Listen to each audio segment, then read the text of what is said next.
सो hey guys, इस video में बात करेंगे डायनामिक केबल्स के बारे में।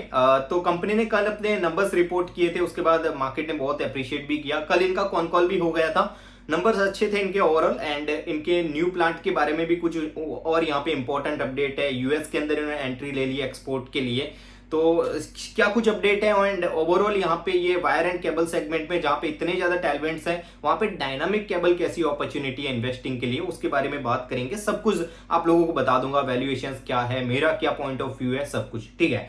तो सबसे पहले बात करते हैं दोस्तों यहाँ से इस कंपनी के बिजनेस मॉडल की मोटा मोटा। तो ये लोग जो है वो ट्रेडिशनल अपना जो हाउसिंग वायर है, जो रियल एस्टेट में वायर यूज होता है, केबल यूज होता है, वो नहीं बनाते ये लोग। ये बनाते जो पावर ट्रांसमिशन के अंदर जो हैवी जो केबल्स और वायर यूज होते हैं, लाइक जैसे अपने रिन्यूएबल एनर्जी में, जैसे सोलार पावर के लिए जो केबल यूज होता है, जैसे अपने डेटा सेंटर का भी ये लोग प्रोडक्ट डेवलपमेंट कर रहे हैं। तो ये जो हैवी केबल्स यूज होते हैं बड़े मतलब ट्रांसमिशन वगैरह में, टीएनडी सेक्टर वगैरह में, ये वाले केबल एंड वायर ये लोग बनाते हैं, ठीक है। और पावर ट्रांसमिशन का आपको पता है, ये टीएनडी सेक्टर्स के अंदर किस लेवल से यहाँ पे कैपेक्स चल रहे हैं, प्राइवेट कैपेक्स हो या फिर गवर्नमेंट कैपेक्स हो, कितने ज्यादा टैलेंट्स है इस इंडस्ट्री के अंदर। तो दैट्स वाई यहाँ पे इस कंपनी को स्टडी करना इंपॉर्टेंट बन जाता है। तो सिंपल सा आप लोग समझ गए, मैंने ज्यादा डीप डाइव नहीं किया इनके बिजनेस मॉडल के अंदर, सिर्फ इतना बताया आपको कि ट्रेडिशनल जो वायर एंड केबल्स कंपनी है उनसे कैसे अलग है। तो ये जो पावर ट्रांसमिशन हो गया, सोलार हो गया, उसके अंदर जो केबल यूज होते हैं रिन्यूएबल एनर्जी ईवी वगैरह में, वो वाले केबल ये लोग बनाते हैं, ठीक है। बाकी नंबर्स की बात करें तो इन्होंने नंबर्स Q1 के अंदर अच्छी डिलीवर की है। 33% की इनकी ग्रोथ थी, प्लस यहाँ पे Q1 के अंदर इनका यहाँ पे हाईएस्ट एवर क्वार्टर था, ठीक है। और उसके साथ इनको थोड़ा बहुत ऑपरेटिंग लेवरेज भी मिला, इतना हैवी ऑपरेटिंग लेवरेज नहीं मिला, लेकिन 37% से इन्होंने अपने पैट को ग्रो किया। एंड लास्ट क्वार्टर तो इन्होंने यहाँ पे बहुत खराब नंबर्स रिपोर्ट किए थे, तो उसके कंपेरेटिवली अच्छे नंबर्स हैं इनके। ईयर ऑन ईयर 33% का ग्रोथ। और पिछला जो Q1 FY26 था वो इनका काफी हाई बेस के ऊपर था, तो वहां से इतना ग्रोथ अचीव करना वो एक अच्छी बात है। और दूसरी बात कि इनके एल्यूमिनियम वगैरह के प्राइजेस बढ़े, उससे इनके प्रोडक्ट के प्राइजेस भी बढ़े, तो उस वाइज भी ग्रोथ थोड़ा बहुत हुआ है। वॉल्यूम ग्रोथ इनका जो है वो 5 to 6% ही हुआ है, क्योंकि यहाँ पे एक तो हाई बेस था पिछले क्वार्टर Q1 FY26 में। इन्होंने जो मतलब वॉल्यूम से वो 26% आसपास से ग्रो किए थे, जो सारे वायर एंड केबल्स वायर वाली कंपनीज कह रहे हैं, ठीक है।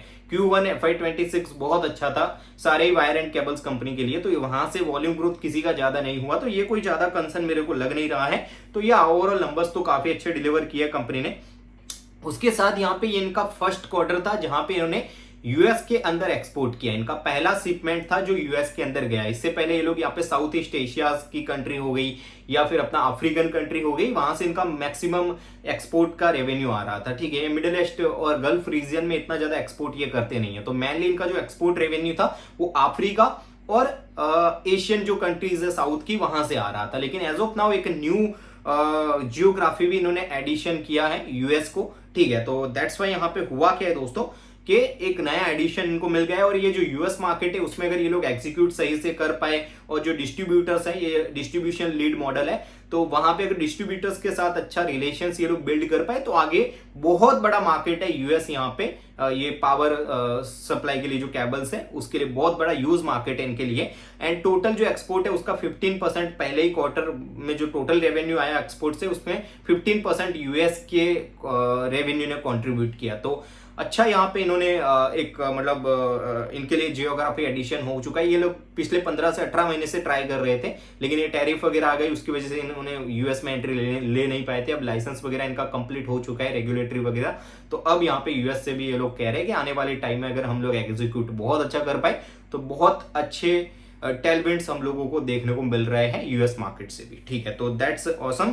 बाकी अगर बात करें यहाँ से रॉ मटेरियल के प्राइसेस बहुत बढ़े पिछले कुछ टाइम से। इनका मेन रॉ मटेरियल है यहाँ पे एल्यूमिनियम, और जो कंडक्टर वगैरह बनाते हैं, ये जो मतलब सोलार का केबल हो गया, जो अपने पावर ट्रांसमिशन वगैरह में केबल यूज होता है, पावर केबल हो गया, तो इन सब के लिए सबसे बड़ा जो मतलब सबसे इंपॉर्टेंट रॉ मटेरियल है वो है यहाँ पे एल्यूमिनियम का रॉ मटेरियल, ठीक है। मतलब एल्यूमिनियम, तो एल्यूमिनियम के साथ हुआ गया यहाँ पे कि पिछले कुछ टाइम से 50 to 60% से यहाँ पे एल्यूमिनियम के प्राइसेस बढ़े, तो इस वजह से यहाँ पे मतलब रॉ मटेरियल्स के अंदर इतना ज्यादा वॉलिटिलिटी वजह से यहाँ पे इनके मार्जिन्स वगैरह में भी काफी इंपैक्ट हुआ है। तो कंपनी कह रही है कि हमारे दो अप्रोच है, एक तो है यहाँ पे फिक्स कॉस्ट के ऊपर हम लोग कॉन्ट्रैक्ट लेते हैं, और दूसरा वेरिएबल मतलब वेरिएबल जो कॉन्ट्रैक्ट होते हैं वो हमारे होते हैं, ठीक है। इन दोनों में फर्क क्या होता है, फिक्स्ड कॉस्ट के ऊपर ये लोग जो मतलब लेते अपना ऑर्डर्स, उसमें क्या होता है कि फिक्स कॉस्ट रहता है, ठीक है। एक तरीके से अगर बात करें तो पहले से जब ऑर्डर आता है इनका तो वो मटेरियल वगैरह बुक कर लेते हैं, ठीक है। दूसरा होता है वेरिएबल कॉस्ट, ठीक है। तो उसके ऊपर क्या, ये कॉन्ट्रैक्ट के अंदर क्या होता है, ये जो मतलब आगे जाके कोई भी अगर प्राइस घटती है या फिर रॉ मटेरियल की प्राइस बढ़ती है तो उसका जो भी यहाँ पे प्रेशर होगा वो मतलब जो कस्टमर्स हैं उनके ऊपर होगा इनके, ठीक है। तो ये अच्छी बात है।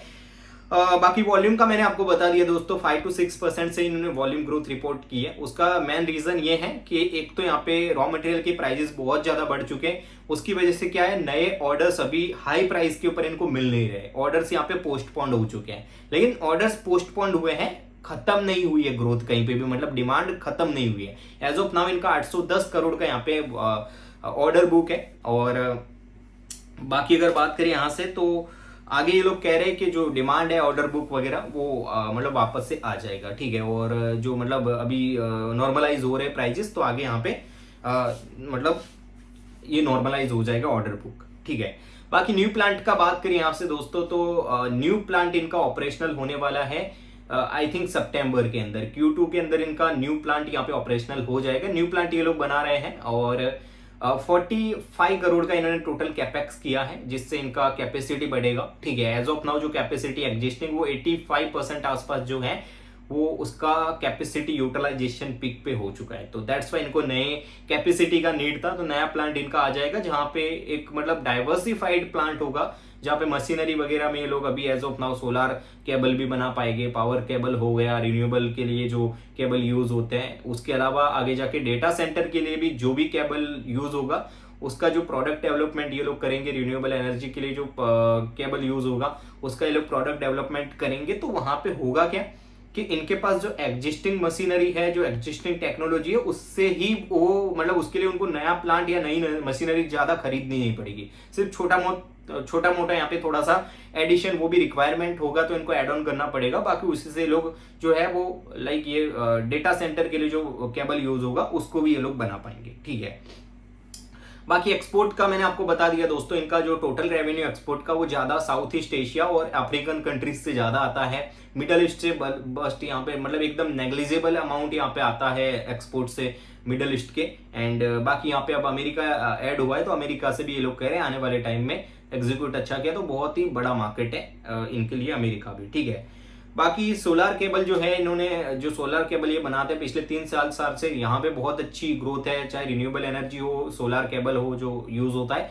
20% इनके टोटल रेवेन्यू का मतलब केबल सोलर से आता है। एंड ये लोग कह रहे हैं कि ये मतलब ये रिमेन सेम ही रहेगा, मतलब ये सेम रहेगा 20% कॉन्ट्रीब्यूशन टोटल रेवेन्यू में आने वाले क्वार्टर्स में भी। लेकिन Q4 से इनका सोलर का जो कैपेसिटी है वो बढ़ेगा, सोलर के लिए जो केबल यूज होता है। तो ये लोग कह रहे हैं Q4 से इंक्रीज हो सकता है इनका सोलर केबल का कंट्रीब्यूशन, क्योंकि यूटिलाइजेशन नया आ जाएगा इनके पास, ठीक है।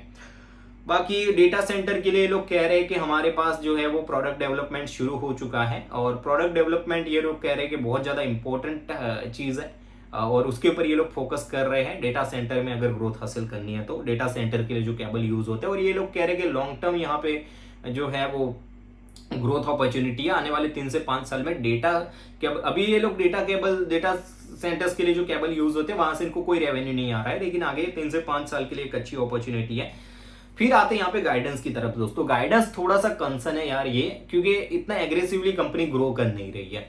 अभी ये नंबर्स अच्छे, लेकिन ये लोग कोई क्लियर गाइडेंस तो नहीं दिए, लेकिन वही 18 कह रहे हैं कि ट्रेडिशनल जो हम ग्रो होते हैं पिछले कुछ साल से उसी से ग्रो होंगे। तो फिर वो मतलब वायर एंड केबल स्पेस के अंदर आप छोटे प्लेयर हो, आपका मतलब बेस बहुत छोटा है आपके मतलब बड़े प्लेयर्स के कंपैरेटिवली, एंड आप बोलते हो हम 18-20% से ग्रो होंगे, तो मार्केट रिवॉर्ड नहीं करता फिर, ठीक है। तो गाइडेंस ये कंपनी थोड़ा सा बढ़ा सकती है, थोड़ा एग्रेसिव ये लोग हो सकते हैं, बेस काफी छोटा है इनका, लेकिन ये लोग कह रहे हैं कि नहीं भाई हम तो मतलब वही 18-20% से ही ग्रो करेंगे नया प्लांट आने के बाद भी। तो लाइक ये थोड़ा सा कंसर्न मेरे को लगता है। और वैल्यूएशन भी अगर देखें आप लोग तो अगर एज ऑफ नाउ इन्होंने लास्ट ईयर 85 करोड़ का इन्होंने कैपेक्स किया था, अबाउट 1200 करोड़ आसपास का इन्होंने रेवेन्यू किया था। अब 18-20% का ग्रोथ यहाँ से अज्यूम करें तो लगभग 1450 करोड़ के आसपास का ये लोग रेवेन्यू कर सकते हैं, ठीक है। उससे अगर बीट भी कर ले तो ये 1500 करोड़ भी अगर कर ले तो इनका फॉरवर्ड पी 110-120 आसपास आता है, ठीक है, जो कि 20% के ग्रोथ के हिसाब से अगर देखें तो जस्टिफाइड नहीं है। इनका फॉरवर्ड पी भी 20 का आता है और इसी वजह से तो कम इनको मार्केट ज्यादा वैल्यू देता नहीं है, क्योंकि हाँ एग्जीक्यूशन अच्छा रहा ज्यादा को, जैसे ये 33% से ग्रो किया ईयर ऑन ईयर Q1 में, तो ऐसा अगर एग्जीक्यूशन सही रहा तो वहां पे मार्केट इनको वैल्यूएट कर सकता है ज्यादा। लेकिन फॉरवर्ड वैल्यूएशन के हिसाब से मेरे पास और अच्छी अपॉर्चुनिटीज है भाई केबल एंड वायर स्पेस के अंदर। तो दैट्स वाई डायनामिक केबल की जो भी यहाँ पे मतलब अपॉर्चुनिटी है मेरे को इतनी ज्यादा लुक्रेटिव नहीं लग रही है, इतना ज्यादा कन्विक्शन मेरा यहाँ पे बिल्ड नहीं हो रहा है, क्योंकि 18-20% का सब कुछ सही है लेकिन 18-20% का गाइडेंस ये थोड़ा सा कंसर्न वाला चीज है, ठीक है। तो ये मेरा कुछ पॉइंट ऑफ व्यू है, बाकी आपका क्या मानना है कॉमेंट्स के अंदर पूछ सकते हो। बाकी दोस्तों यहाँ पे वीडियो कैसा है एंड क्या कुछ इंप्रूव करना चाहिए उसके बारे में भी कमेंट्स के अंदर आप लोग बता सकते हो, अपने फीडबैक जरूर दीजिएगा। बाकी मिलते हैं नए वीडियो में, चैनल को सब्सक्राइब कर लीजिएगा। आगे भी यहाँ पे आप लोग चैनल को विजिट कर सकते हो, मैं बोर्ड वगैरह के ऊपर भी जब नए बिजनेस के बारे में बात करते हैं तो वहाँ पे भी हम लोग वीडियोस बनाते हैं और एक्सपेरिमेंट कर रहे हैं धीरे धीरे। आपको कौन सी स्टाइल ज्यादा पसंद आती है वो फीडबैक जरूर दीजिएगा, और कोई क्वेश्चन है तो कॉमेंट्स बॉक्स में पूछ सकते हो और फीडबैक जरूर दीजिएगा। चैनल को सब्सक्राइब कर लीजिएगा। Thanks for the watching.